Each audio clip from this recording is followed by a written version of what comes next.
This is a demonstration of Task Factory. In this video, I will demonstrate the Advanced Execute Process task. The Advanced Execute Process task will allow users to execute multiple processes all inside of one task.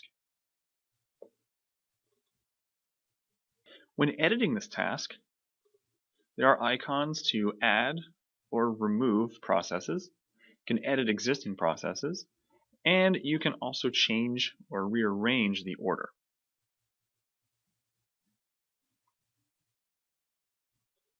When adding a new process,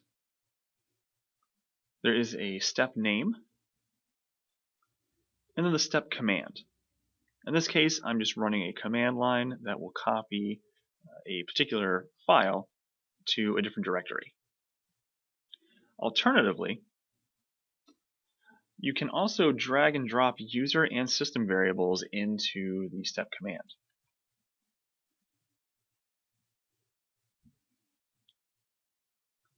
Down below, there are a few other options. You can set a timeout and a success exit code. Default for the success exit code is just going to be 0. Below that is the window style. So you can output the results of your command line to a window.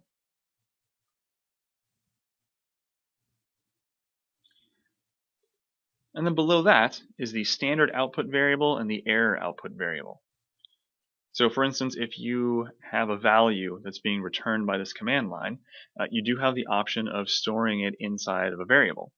And same thing with an error. So if that command line throws an error, it can store that in a variable as well. And then at the bottom, you can give a description of this process.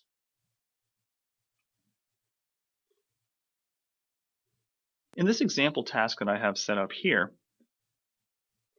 all it's doing is copying a file and then deleting the original. And I can perform this all in one task.